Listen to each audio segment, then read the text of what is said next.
All right. Today I'm with John Callear with Cardinal Insurance. I appreciate you, John, taking time out of your schedule to talk to me a little bit here. And I just wanted to ask you a few questions, get the chance to learn a little bit more about, who John Callear is and how you got into Cardinal Insurance and exactly what type of insurance you do.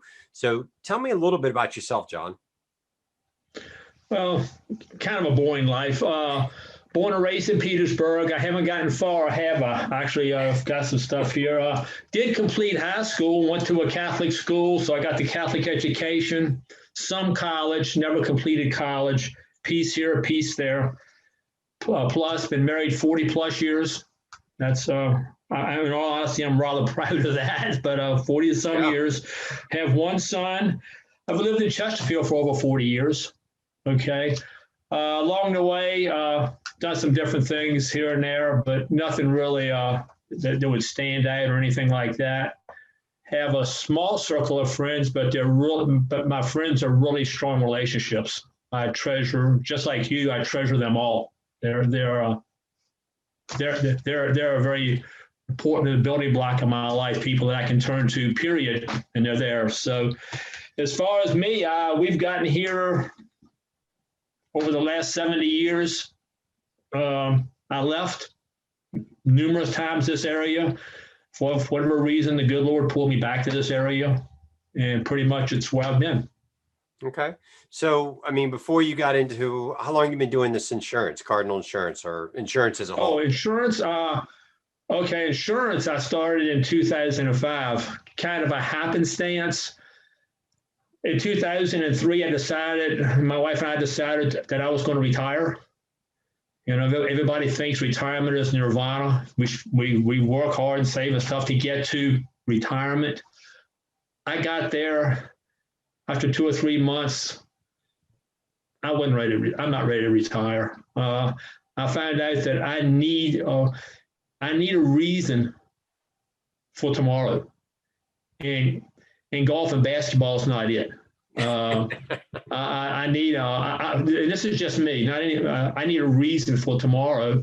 So I went out for a couple of years and did what I've always done. I was in sales, so I stayed in sales, and I sold promotional items for a while. I sold what's called the fastener industry, nuts and bolts and stuff you work in the maintenance fields with.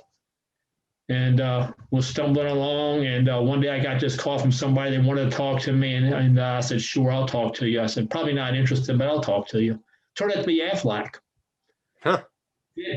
Did not excite me. I'll be honest with you, did not excite me. Guy told me, he says, "Well, Basically, they're looking for a heartbeat and somebody who's walking. That's what's the qualification." Once I got into it, I found out I liked it. I liked the interaction with people, which I've always liked. And I liked it. I was making a difference. I've sold a lot of inanimate projects, some of them in the $1 million range, million plus. And I've sold a lot of economical stuff, price of a box of nuts and bolts. But it wasn't the same. This had a different dynamic to it. There was that inner contact. And as tough as it is, when there was a claim, for whatever it may have been, I realized I made a difference. I helped. I did something when I need help. And so kind of stayed in it. Went 3 or 4 years I'm still with, but I went with 3 or 4 years with Aflac before I started kind of expanding out, looking for other products that I could handle that Aflac didn't handle, stuff like that. And it's evolved to the point where pretty much I've retired from Aflac. And now what I do is I do life insurance. And I thoroughly enjoy doing life insurance. So that's how I got to where I'm at. The last 15 years has been insurance. From 1976 till by then, I was in sales, but it was not insurance. It's kind of all I've ever done as a professional. Okay. So your primary focus right now is life insurance, it sounds like. Yes, that's correct. All right. Yep. Okay. Well, let me ask you this, John. Life insurance, I know you hear it, you see the commercials. What is the life insurance in a nutshell? Why should someone want life insurance? Well, you've heard me say it at the B&I meetings. The future's uncertain and the end is always near. Yeah. The good Lord, that was done by the Doors, by the way. Road Has Blues. That's where that comes from. The good Lord wired us all, and he knows exactly what he's doing. He wired us all that it's not going to happen to me, because if he didn't, we'd be scared to get out of bed. Right. It's not going to happen to me. The truth of the matter is, someday, one day, it is going to happen to me. Now, I've been fortunate. I've lived along, by human standards, I've lived a pretty good long time, but other people aren't been as fortunate as me. And then they leave behind a family or an individual or a mother or father to clean up the mess, to put it bluntly. That's what life insurance in a nutshell is. I've said it before. It's basically, I'm talking from the grave. Thank you for what you've done. I hope this will help take care of you now that I'm gone. That's in a nutshell, that's what it is. It can also be used in the professional business environment for businesses and so on and so forth. And I don't mean life insurance for an individual from your employer. I mean life insurance that protects the business. If key people or decision maker or the owner is gone suddenly, there's something there to at least keep the business going until it's sold or closed or whatever needs to be done. So that's basically what, that's basically what it is. Okay. All right. That's some good stuff there. So what would you say would be one of your biggest challenges that you've had the role of life insurance? I mean, what are some challenges and how did you overcome these challenges? Well, obviously, the same as it is with you in real estate, it's how many people you know, how many contacts you have, because you're always looking for a group of people who are open-minded and want to hear what you've got. Or I'm open-minded and I've got to hear what they need, whichever, sometimes it goes both ways.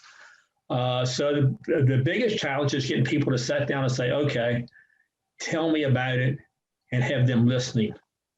That's really the biggest. Once they accept the fact that, yeah, it's going to happen to me, it is, then all of a sudden dialogue opens up. What if I do this, what does it mean for that? So on and so forth. Again, just like it is, we do real estate. Well, can I sit down with the people with an open mind? And I think what how you refer to is and educate them. And that's basically the same thing. As my job is to educate them. They can't give me a wrong answer. If they say they will like life insurance and we need to go forward, fine. If they've listened and come to their own decision and they've decided this is not for them at this time, that's the right decision for them. And I'm good with that. I don't have a real problem as long as they've listened and come to the decision that's best for them. That comfort zone is critical. If I do anything that gets them into something they don't want, they're eventually going to get rid of it, and that's a waste of money. Right. So if they say it's not what I want now, or I don't see a need for this, or I don't want it, or it's bad investment, or whatever they say, and they've listened and we've gone through the dialogue, that's the right decision for them. It's not me making the decision. It's my clients making the decision. That's critical to understand how this works. Right. So you educate them. You're not a pushy insurance. You educate them and explain to them why you should have it. Because a lot of people, here's the reality with any insurance, I think, it really is, it's like a peace of mind. I mean, it's like anything else. I mean, knowing you have that peace of mind when I get behind my car and drive it, if I'm in an accident, I'm covered. Knowing if a big storm comes and it tears half my house down, I'm covered. But you really never think about it until the situation's there. And if you're not prepared and have your ducks in a row, then it's too late. Using real estate, John, using real estate. Okay, so because one of the things like with life insurance, I'm sure young people are going to say, well, you know, I'll worry about that when I get older. I'm not, you know, they think they're Superman. We all did it when we were younger. We don't even think of our mortality, or we don't even think of the day that, you know, our last second or last date's going to be. So when someone's buying a house, John, young couples buying a house, at that point, should they talk to you like about life insurance? I mean, what would be the advantages, disadvantages? And because most couples, let's face it, most couples buying a house, it is a two income. It's a two income process here. I mean, it's not like one's kind of footing the whole thing. Usually, it's both incomes. Yeah, they're absolutely. If they don't have insurance, they're out on the end of the limb. There's no debate. And it doesn't have to be a big storm or something like that. It can be a hiccup where COVID hits and you're out of work for 6 weeks. As you well know, a lot of folks, a 6-week interruption to their income, Oh yeah, it can be devastating. There's ways to cover that part, but that would not be life insurance. But on the other hand, if you're a two-income family and one of the two primary incomes goes away suddenly, unexpectedly, again, what happens to the people who are left behind? It's a tough spot. And also, most of them, you said young folks, a lot of them, they've pretty much stretched their budget to get into their home. I've been there, done that. You've probably been there and done that. It's what you had. It's what you had to do. So you got to balance the budget against the premium. This is a conversation I have when you got to balance the budget against the premium. You want to keep that insurance, but it's abstract. It's like catching smoke. You can't look at it on the wall. You can't see it in your carpet. You can't smell it. You can't taste it. You can't show it to somebody. So there's a subconscious tendency when time gets tight, well, first thing you get rid of is the insurance premium. So it's critical to me to tell them, we need to get a premium for you that's well within your budget.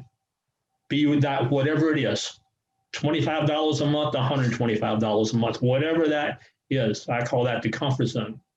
It's the sweet spot. The sweet spot is where this premium is well within your budget, but you've got at least enough insurance to make a difference if somebody suddenly leaves this world. So they have flexibility. I mean, they can choose.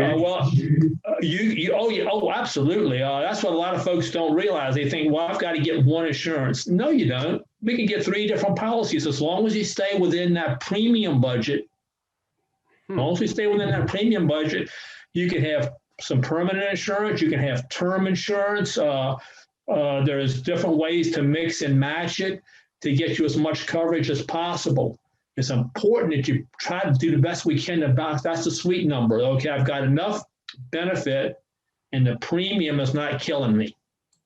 No matter where that is. It may not be enough benefit, but that's where you need to be now. 2 years from now, we may be better. 10 years may be better. But right now, that's all you got. Because if you get too much premium to get a lot more benefit, Wes, it's like a little pebble in your shoe.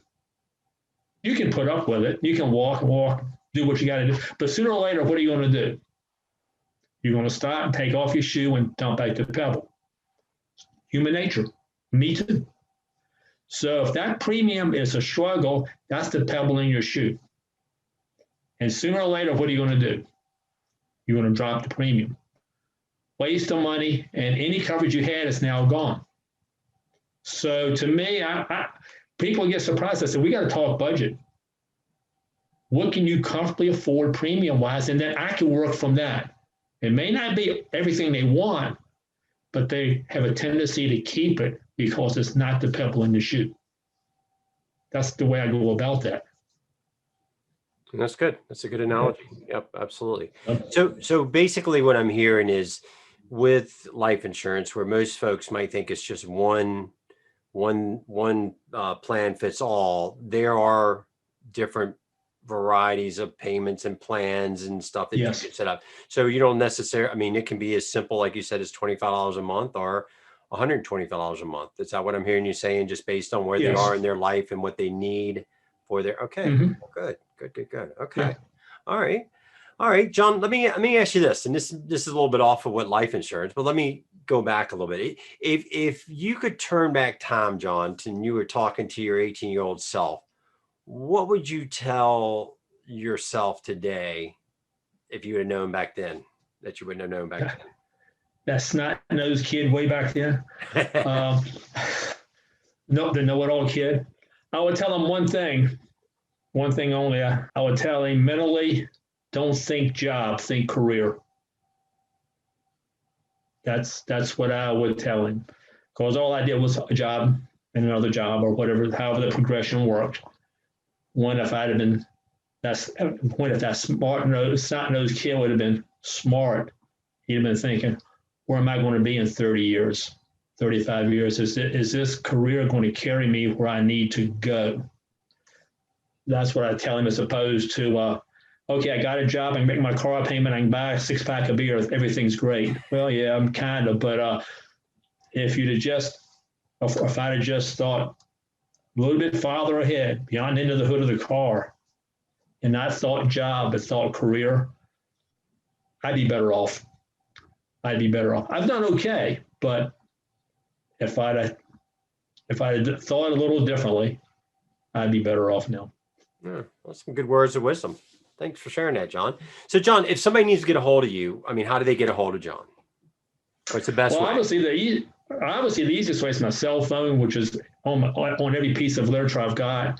I'm in the process, as we spoke earlier, of upgrading my website. I've got it and changing it because it has a lot of products on there that I'm licensed to cover them all. I've maintained all my licenses, but I want to focus on life insurance. So I've got to get my website to focus on life insurance. But right now, the easiest way to catch me is on my cell phone. On your cell phone. Okay. And what is that number? 804-370-8665. Okay. And what's a good email address for you, John? John, John, at Cardinal, the bird, RVA.com. Okay.